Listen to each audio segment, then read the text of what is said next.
Bang, urusin aja bang, urusin pegang tadi. Kalau berani urusin aja.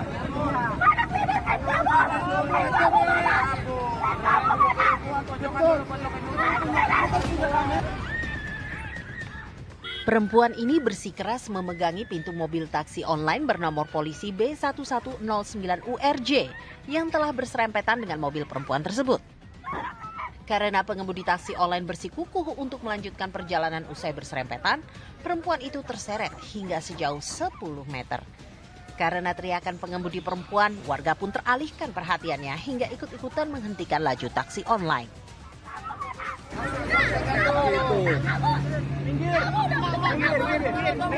Mundur. Bang, tadi kenapa kabur bang? Nggak kabur, ini nurun penumpang. Bukan kabur. Kalau tadi ngapain jalan terus bang? Itu bahaya bang tadi bang. Iya kan udah berhenti di situ tadi. Pengecut lo laki-laki lo. Kamu udah nabrak juga.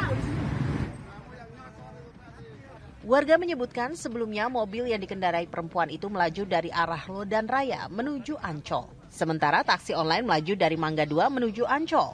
Kedua mobil kemudian bersenggolan di pertigaan Ancol. Saat pengemudi perempuan turun dari mobilnya dan dibantu warga untuk bermediasi dengan taksi online, pengemudi taksi online malah mencoba kabur. Bu, tadi kenapa Bu? Ditabrak sama dia, dianya masih jalan terus. Dari belakang. Oh, tadi dia coba melarikan diri Bu? Iya. Enggak, saya nggak melarikan diri. Enggak melarikan Tadi kan udah dipegang. bilang untuk ngesim, kamu malah jalan terus. Ke gerbang nurun Enggak penumpang ini bisa, saya loh. nggak bisa percaya sama kamu. Lah, kenapa nggak bisa? Iya, kamu udah nutupin jendela kok. Berusaha apa kamu nggak kabur? Teman-teman di sini saya dipegang kan? Ya kamu ambil saya dong. Ya udah mana ambil. Dia lurus, begitu dia ngerem dia belok malah nyosor pantat. Terus? Sebelah kanan. Nah, sebelah kanan dia berhenti kan. Nah, aku stop. Yang mobil yang belakang itu suruh minggir. Nah, baru ibu itu suruh deketin depannya, suruh malang. Udah berbicara-bicara, ketinggal kan. Ternyata kabur. Ya gitu. Perselisihan jalanan ini kembali dimediasi oleh warga. Kedua belah pihak akhirnya sepakat damai dan korban mendapatkan ganti rugi dari pengemudi taksi online. Assalamualaikum pemirsa, apa kabar Anda? Semoga sehat selalu. Sebelum kita mulai aktivitas hari ini, kita update dulu seputar informasi menarik agar pagi Anda lebih berisi. Bersama saya, Doni Permana, inilah Cakrawala selengkapnya.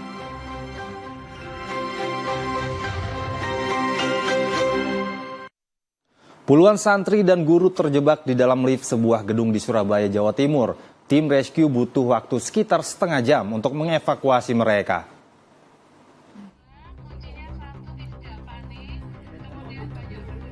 Beginilah kepanikan yang terjadi di lift sebuah gedung yang berlokasi di kawasan Jalan Embong Malang, Surabaya pada Sabtu pagi 22 Juni 2024. Insiden terjebak di dalam lift menyergap lebih dari 20 orang yang merupakan santri dan guru dari Pondok Pesantren Alif Lam Mim Surabaya. Sedianya, mereka hendak melakukan gladi bersih wisuda kelulusan SMP dan SMA. Mereka terjebak di dalam lift sekitar 30 menit sebelum akhirnya berhasil dievakuasi. Arsya, salah satu santri yang terjebak di dalam lift mengaku saat kejadian, suasana gedung sedang ramai. Kala itu petugas gedung disebut meminta seluruh siswa untuk masuk ke dalam lift meski lift dalam kondisi penuh.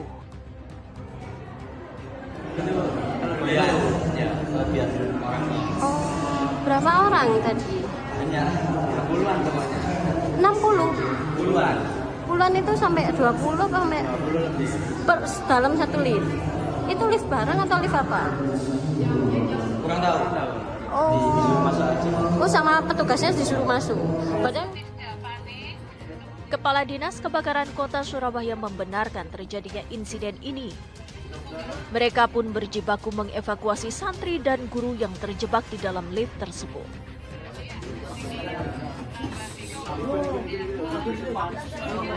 Salah satu kerabat ada yang di situ juga, jadi telepon. Kemudian teman-teman meluncur, begitu lift di lantai 2 dibuka, ternyata boxnya itu masih di tengah-tengah. Ya, kemudian dievakuasinya yaitu salah satu plafonnya dari lift tadi itu dibuka satu, kemudian awalnya anak-anak itu naiknya di pinggul gitu ya, pinggul ganti satu-satu. Tapi kalau itu laki, kalau perempuan kan nggak mungkin karena di situ juga ada guru. Akhirnya kita pinjemi tangga.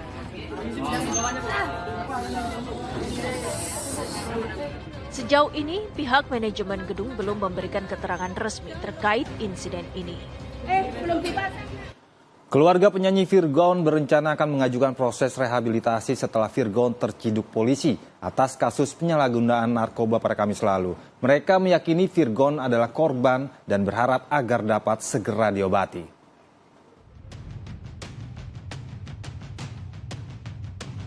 Keluarga penyanyi Muhammad Virgun Putra Tambunan atau yang lebih dikenal dengan nama Virgun angkat bicara soal pengajuan rehabilitasi usai Virgun ditangkap karena penyalahgunaan narkoba. Ibu dan kakak Virgun menyebutkan bahwa Virgun adalah korban kasus narkoba, sehingga keluarga melalui tim kuasa hukumnya berencana akan mengajukan rehabilitasi. Pihak keluarga berharap agar Virgun, yang merupakan korban, dapat segera diobati agar sembuh dan bisa berkarya lagi di dunia musik. Iya, sepertinya harusnya direhab itu. Karena kita nggak tahu kan, itu pakai kayak gitu kan kerusakan di mana kita nggak ngerti.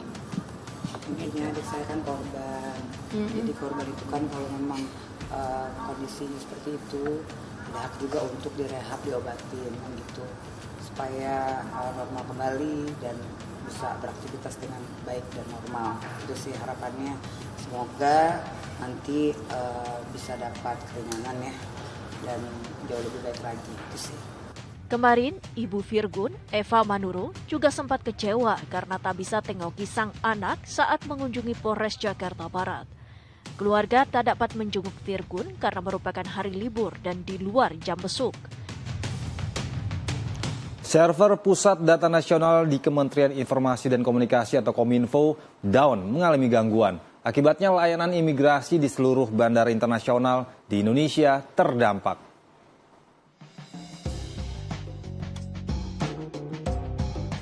Server Pusat Data Nasional PDN di Kementerian Informasi dan Komunikasi Kominfo down atau mengalami gangguan. Gangguan pada sistem PDN tersebut pertama kali diumumkan oleh Ditjen Imigrasi Kemenkumham yang menyampaikan layanan imigrasi di seluruh bandara internasional di Indonesia terkena dampak. Kondisi ini mengakibatkan penumpukan antrean penumpang di gerbang imigrasi akibat kendala pada sistem proses pemeriksaan imigrasi dilakukan secara manual. Pihak Ditjen Imigrasi Kemenkumham pun harus melakukan penambahan petugas untuk proses pemeriksaan secara manual tersebut. Situasi di dalam sendiri seperti apa sih kalau boleh lumayan chaos ya, lumayan chaos karena kan yang biasa pakai sistem yang otomatis semuanya ini benar-benar semua petugasnya harus nulis pakai tangan satu-satu. Manual. Nomor paspornya ditulis satu-satu, dari mana negaranya, datang berapa lama. Jadi mereka semua harus nulis satu-satu. Manual kan? Manual, semuanya manual. Ya itulah namanya teknologi, kadang-kadang bagus, kadang-kadang enggak. Tapi ya perlu diperhatikan, perlu diawasi, jangan sampai seperti ini. Kondisi tadi di dalam seperti apa, Pak? Wah, rame, udah pokoknya rame dah. Kacau semeraut, Pak? Kacau. Terkait layanan imigrasi yang terhambat, Menteri Komunikasi dan Informatika Budi Ari mengatakan pihaknya sedang melakukan pemulihan secara bertahap pada Pusat Data Nasional. Menkominfo mengklaim tim teknis tengah bekerja keras untuk mengatasi masalah tersebut secara cepat agar layanan publik bisa kembali normal. Sebagai bentuk penanganan darurat, telah tersedia Pusat Data Nasional sementara berbasis cloud yang bisa digunakan bersama oleh kementerian dan lembaga serta pemerintah daerah. Sudah lebih terkendali, ya. Saya lihat antrian, saya bahkan tadi mencatat berapa lama pelintas itu berproses di counter, ya. Saya rasa tidak terlalu lama, masih hitungan 10-20 menit, ya, karena di sini teman-teman juga sudah lebih bisa mengantisipasi, ya, walaupun masih sistem masih belum pulih, tetapi secara proses manual sudah lancar pengaturannya. Terus kemudian BKO yang saya sampaikan tadi juga sudah bisa bekerja dengan baik ya, dan kita mengantisipasi haji juga sudah kita lakukan ya, beberapa petugas untuk bisa melayani khusus haji ya. Ini diharapkan akan memperlancar antrian dan juga pengecekan ke server cekal dan juga server Interpol. Gangguan sistem PDN sudah berlangsung selama hampir 4 hari, terhitung sejak Kamis 20 Juni 2024 pukul 4 pagi. Pusat Data Nasional merupakan inti dari sistem pemerintahan berbasis elektronik yang bertujuan untuk mengintegrasikan data dari berbagai instansi pusat dan pemerintah daerah. Saat ini PDN dipergunakan oleh layanan seluruh instansi pemerintahan. Tercatat ada 56 kementerian dan lembaga pengguna layanan PDN. Di antaranya Badan Kepegawaian Negara atau BKN, Badan Pengawas Pemilu Bappenas, Mahkamah Konstitusi, dan sejumlah kementerian. Oleh karena itu, bukankah seharusnya masalah seperti ini tidak seharusnya terjadi kepada sebuah data center seperti PDN?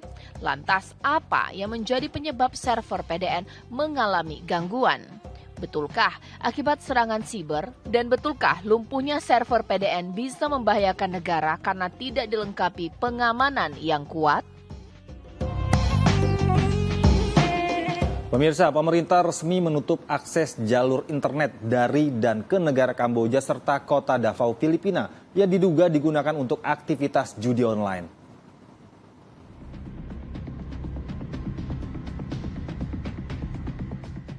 Berdasarkan surat keputusan yang dikeluarkan Kementerian Komunikasi dan Informatika, pemerintah meminta kepada penyelenggara jasa internet di Indonesia untuk menutup akses internet dari dan ke negara Kamboja, serta kota Davao, Filipina terkait aktivitas internet yang diduga judi online.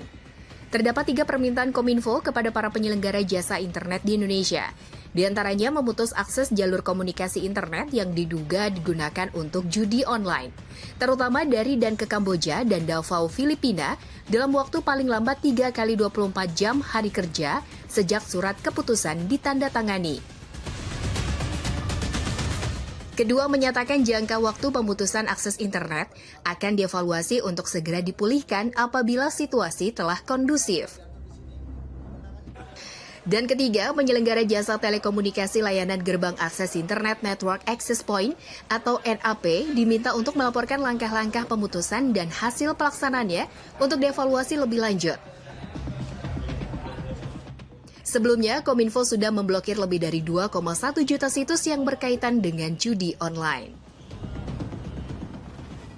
Kita beralih ke informasi lainnya, pemirsa. Penemuan jenazah seorang remaja di bawah jembatan di Padang, Sumatera Barat beberapa hari lalu kini viral di sejumlah media sosial. Pasalnya, berbagai pihak di media sosial menyebut korban meninggal karena diduga disiksa oknum polisi, namun tuduhan itu pun dibantah oleh pihak kepolisian. Kasus jenazah seorang remaja 13 tahun yang ditemukan pada Minggu siang 9 Juni 2024 lalu berbuntut panjang. Berbagai pihak di media sosial menyebutkan korban bernama Afif Maulana tewas setelah diduga disiksa oleh sejumlah oknum polisi saat membubarkan tawuran pada Minggu dini hari. Saat ditemukan, sejumlah luka lebam ditemukan di tubuh korban. Polisi pun membawa jenazah ke Rumah Sakit Bayangkara untuk dilakukan visum. Diduga, Afif menjadi korban tawuran remaja yang terjadi di Kota Padang pada Minggu dini hari. Namun di media sosial muncul kesaksian remaja lain yang mengaku Afif meninggal dunia karena disiksa oknum polisi. Pasti terlihat peda mah, onda pikir kan terlihat mah. Itu onda pikir. Iya, itu mah jadi peda tangkut dia pak mah, kan bawa dia kan katuk mah, dia bawa dia mah. Ngumpul-ngumpulan apa sebesar itu langsung nyoncong berdua di surga mah. Tapi kok nyoncong no? Ndak tahu 4 firma. Habis itu ndak tahu 4 firma dia kena bawa itu mah. Jadi iya. Apa kena bawa di polsek ada ke Peranji itu kan mah. Langsung kami tiba-tiba sentral lu mah. Sentral. Iya, sentral mah. Adik luku-luku itu mah. Langsung cipak balu 2 kali satu mah. Ada satu mah kami ngumpulan. asa menangi kan nerang yang lapu ini tapi. Kapolda Sumatera Barat Irjen Pol Suharyono membenarkan jika minggu dini hari tersebut polisi mengamankan 18 orang pelaku tawuran namun tidak termasuk Afif di dalamnya. Terkait tuduhan penyiksaan yang dilakukan oleh oknum polisi, Kapolda membantah hal tersebut. Jadi kalau pelaku malam itu ya lebih dari 40-an. 18 diamankan itu adalah bagian dari yang bisa diamankan malam itu, tapi yang lain-lain melarikan diri nggak tahu. Apalagi mohon maaf sekali lagi, masalah Afif Maulana ini. Yang posisinya ternyata ada di bawah jembatan Kuranji itu. Pada dini hari itu ya polisi kan mengamankan yang ada saja. Motor dibawa ke Polres, ini yang bertebaran ini diamankan. Tidak terlalu fokus kepada siapa seorang Afif Maulana. Tetapi mohon maaf sekali lagi, kita tidak akan menduga-duga, kita tidak akan trial by the press. Apalagi kita tidak akan terlalu prematur menyampaikan. Ini hanya press release meluruskan pemberitaan terkait dengan adanya oknum polisi yang melakukan penganiayaan terhadap seseorang sehingga berakibat kematian. Itu kan yang viral masalahnya. Kami nggak terima dengan hal itu. Kami punya institusi yang memang berdasarkan hukum. Kalau memang ada yang melanggar hukum ya tetap saja kita tegakkan hukum. Kami terbuka, nggak ada masalah. Besok lagi ada press release yang lain lagi, kami mungkin terjadi. Tapi saat ini kan kami bicaranya kan berdasarkan fakta dulu. Dari hasil pemeriksaan, saksi-saksi, barang bukti, dan kejadian yang sebenarnya di TKP. Menurut keluarga korban, Afif diketahui pergi ke rumah temannya Sabtu 8 Juni 2024 pukul 11 malam. Pukul 2 Minggu dini hari ayah korban sempat menghubungi Afif yang masih di rumah temannya. Namun, Minggu pukul 6 sore, keluarga Afif mendapat kabar bahwa Afif ditemukan tewas di bawah jembatan Kuranji dari pihak kepolisian. Pemirsa, gara-gara ayah melaporkan dugaan pungutan liar dan dugaan korupsi di SMA Negeri 8 Medan, Sumatera Utara, seorang siswi dibuat tidak naik kelas.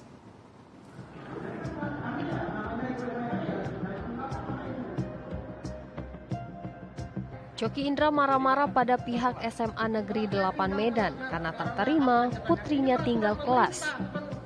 Dia mempertanyakan keputusan sekolah yang dianggap merugikan anaknya. Oh, nilainya bagus. Tapi tinggal kelas. Tinggal kelas. Putri Coki tidak naik kelas dengan alasan absensi. Padahal menurut Coki, tingkat kehadiran cukup dan anaknya berprestasi serta bisa mengikuti pelajaran sekolah dengan baik. Dari jumlah setahun. Alasan absensi bagi Coki tidak masuk akal.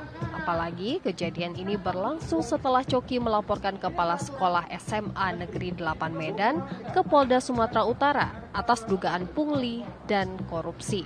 Untuk laporan yang Bapak laporkan, layangkan itu apa? Seperti apa, Pak? Korupsi dan pungutan liar. Itu kemana Bapak layangkan, Pak? Ke Polda langsung. Tahun berapa, Pak? Tahun berapa, Pak? Tahun ini. Ini, Pak. Itu udah tahap sampai mana, Pak? Tahap penyelidikan. Udah diperiksa dia, Pak? Udah. Kepseknya? Udah. Udah. Berapa orang, Pak, selain Kepsek? Nah, saya nggak tahu, Pur. Polisi lagi. Berarti kuat dugaan itu, Pak? Udah positif kan? Mengatakan anak. Mauliza Sari Febrianti, siswi kelas 11 SMA Negeri 8 ini kini hanya dapat tertunduk layu usai mengetahui dirinya tinggal kelas. Mirisnya, hasil raport Liza terbilang baik dan siswi yang berprestasi pada semester lalu. Abang siapa, Bang? Bang. Kamu wakil. Abang pihak sekolah, Bang. Bang, izin Bang konfirmasi, Bang. Ada korupsi, Bang. Sementara itu pihak sekolah belum berkomentar mengenai tudingan Coki. Dari program presiden nih, Bang. Ya. Bang, Abang sebagai apa sih? Abang sebagai apa? Abang yang mengarahkan tadi, Bang. Iya. Oh, Bapak jangan mengukir-ukir aja. Saya pun di sini ada. Saya beruang sekolah. Janganlah. Pemirsa, Presiden Joko Widodo mengajak kelima cucunya jalan-jalan ke Mall Paragon Solo, Jawa Tengah. Kedatangan itu pun disambut meriah oleh antusias warga yang hendak mengajak bersalaman dan juga berfoto.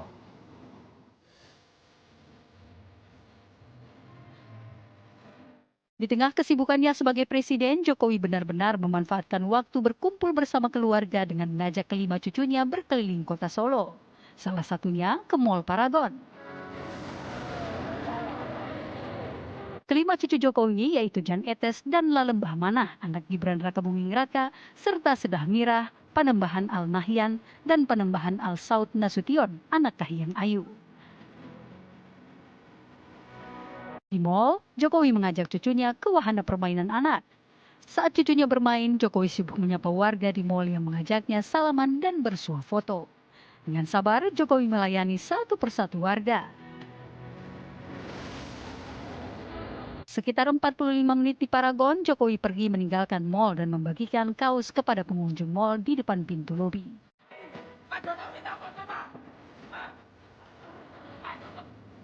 Ya, sementara itu pemirsa, petugas Dinas Perhubungan merazia 20 motor di kawasan Menteng dan Gambir, Jakarta Pusat.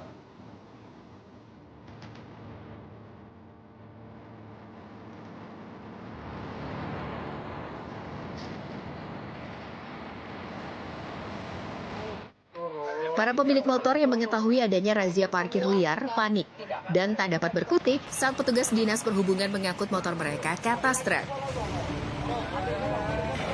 Meskipun sempat terjadi penolakan dan protes dari para pengendara, namun petugas tetap mengangkut kendaraan mereka dengan alasan kawasan tersebut harus steril dari parkir liar.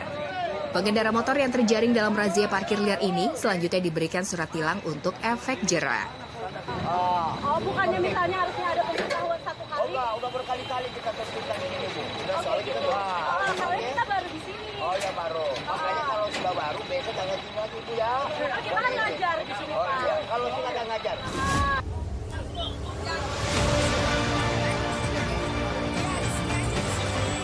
Sementara di Cengkareng, sebuah ledakan terjadi saat pemilik rumah tengah menyalakan kompor untuk memasak. Dugaan sementara, pemilik rumah tidak menyadari adanya kebocoran pada regulator tabung gas berukuran 3 kg yang terpasang. Sehingga saat api pada kompor terpantik, ledakan seketika terjadi hingga menghancurkan rumah dan melukai 5 orang penghuni rumah. Untuk mendapatkan penanganan medis, para korban dibawa ke rumah sakit terdekat. Pihak kepolisian langsung mengumpulkan sejumlah saksi dan bukti di lokasi kejadian. Pengunjung Taman Safari memberi makan sampah plastik ke kudanil. Selengkapnya sesaat lagi tetap di Cakrawala.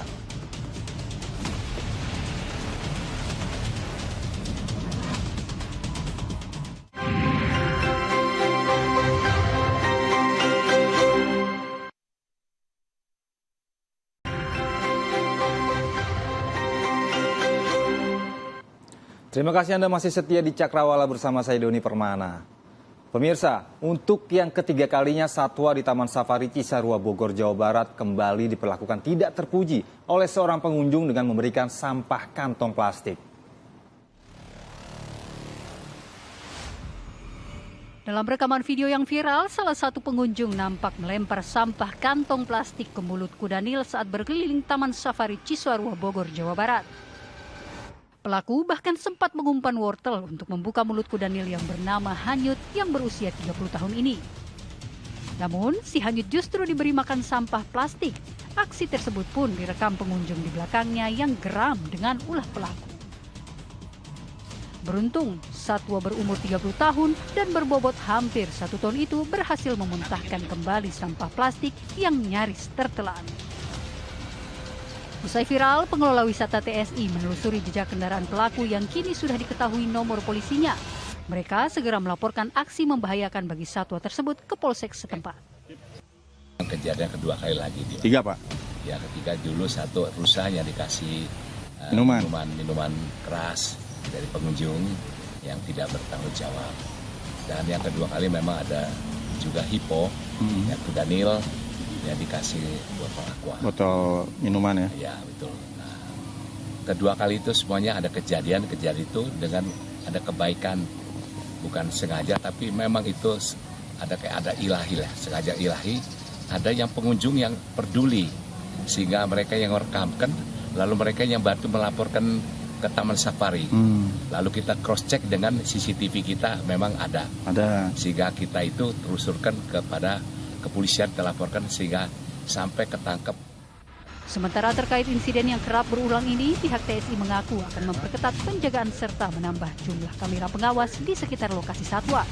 Pihaknya juga akan mengevaluasi sistem pengawasan demi menjamin keamanan dan keselamatan satwa. Ya pemirsa, di Kudus, Jawa Tengah ada sebuah tempat wisata edukasi yang cocok dinikmati bersama keluarga untuk mengisi waktu libur, yaitu wisata edukasi Taman Seribu Merpati. Taman ini menyuguhkan ribuan burung merpati dari berbagai jenis dan juga satwa lainnya. Dan pemirsa, berita ini sekaligus menutup perjumpaan kita pagi ini. Saya Doni Permana pamit undur diri, tetap semangat dan wassalamualaikum.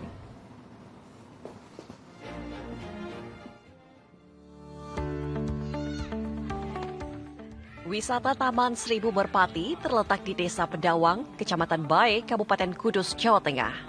Sesuai dengan namanya, wisata ini menyuguhkan ribuan burung merpati berbagai jenis, mulai dari merpati lokal hingga merpati impor dari 11 negara. Berdiri di atas lahan seluas 1.700 meter persegi, Taman Seribu Merpati ini cocok untuk berwisata edukasi mengisi liburan. Sambil menikmati suasana Taman Seribu Merpati, pengunjung juga bisa memberi makan burung-burung merpati. Ribuan merpati bakal menghampiri dan menjadi keasikan tersendiri bisa dekat dengan satwa cantik ini.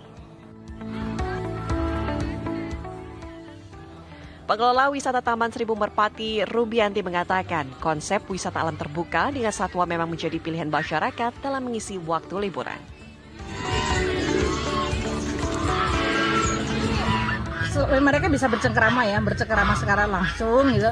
Karena alhamdulillah di sini nih kayaknya sudah menyatu banget gitu Mas, sudah menyatu dengan manusia gitu. Jadi nanti kita masuk itu dengan paket itu sudah dapat bingkisan jagung yang bisa diberikan langsung kepada merpati. Para pengunjung mengaku cukup terkesan dengan adanya wisata Taman Seribu Merpati. Selain bisa mengisi waktu liburan, di taman ini juga bisa belajar mengenal beraneka ragam satwa dan koleksi tanaman dari berbagai penjuru dunia. Tadi banyak banget unggas di sini. Misalnya ada burung merpati, ada angsa, terus ayam juga. Terus mereka bisa berinteraksi Mas. Bisa mengenal burung-burung lebih dekat lagi. Bisa ngasih makan juga. Jika Anda belum mempunyai pilihan berwisata di masa liburan kali ini, Taman Seribu Merpati di Kudus, Jawa Tengah bisa menjadi alternatif baru. Cukup merogoh kocek sebesar Rp10.000 saja, pengunjung bisa menikmati suasana taman, mendapatkan 1 pak jagung untuk memberi makan burung merpati, serta beragam wahana spot foto yang menarik. Bagaimana? Anda penasaran untuk mengunjunginya?